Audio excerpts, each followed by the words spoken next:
Choke's on, fuel's on. Bring it a TDC.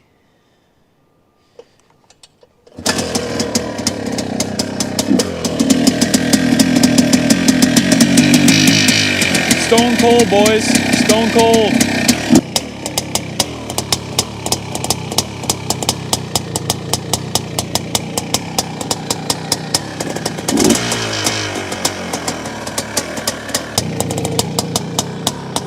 What a gem.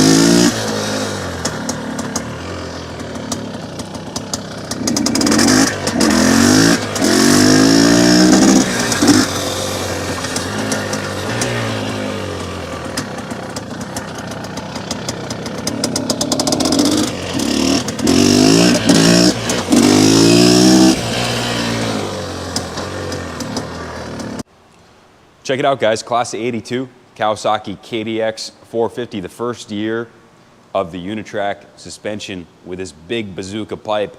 This bike is in original trim with the original seat cover, Kawasaki pack on the rear. I believe these are the original front and rear fenders as well as a tank. The bike has just been refreshed by our staff, was actually brought to us by Loop Out Larry. He's got it registered here in Connecticut.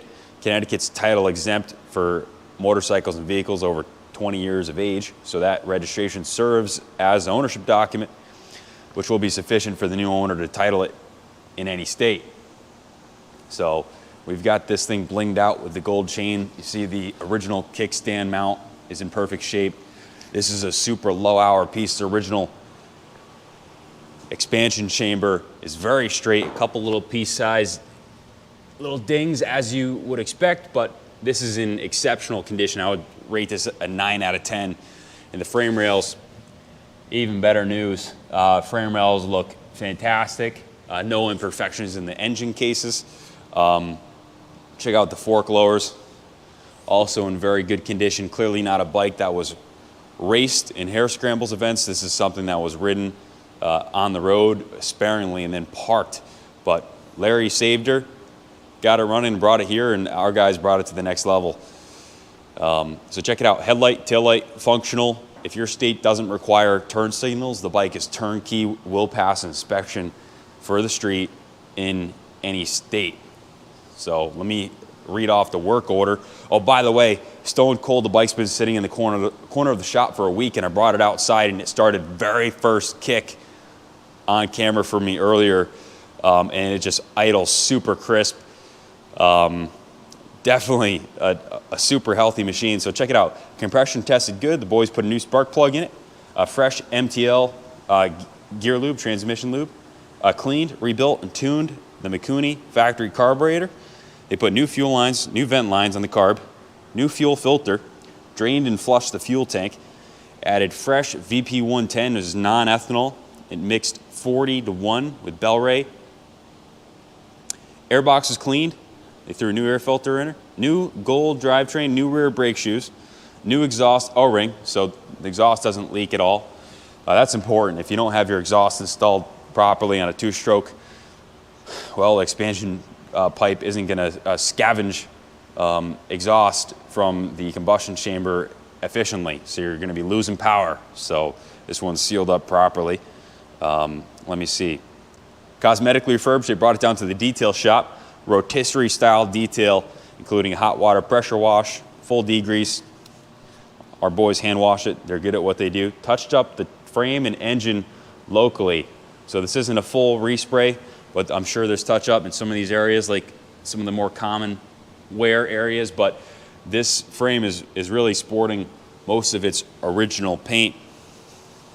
So isn't the engine, and it shows really well. Polished the metal and plastic parts, and then installed the Steiger graphics, which Christy did especially for this bike, just a reproduction of the factory decals. Then our boys test rode it, confirmed proper operation of the clutch, transmission, engine, and brakes. And they know it ran and sounds great.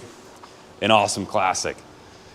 So if you're looking for a dead, stone reliable dual sport that's collectible that you could register and ride on the street, take it down the gravel roads, the access trails, and have something that you could ride and enjoy and potentially see a return on investment later down the road, this is an excellent choice. Big bore 2-strokes will never go out of style, let's face it. So I would say safe investment to park your funds on a KDX450. I noticed a few blems on the what I believe is the original front fender, some scratches here, and then on the rear, same deal, a little bit of wear, some license plate holes, and also on the original fuel tank, a little bit of discoloration from fuel, and then some marks on the top here, as you would expect from a 40-year-old trail bike. I also wanted to note the bike starts, runs, idles beautifully, but we didn't have the correct jets for this Mikuni carburetor. So in the last test ride, you could tell up top it was a little rich. Kyle's ordered some jets. We're going to try and get some jets in to sort that out.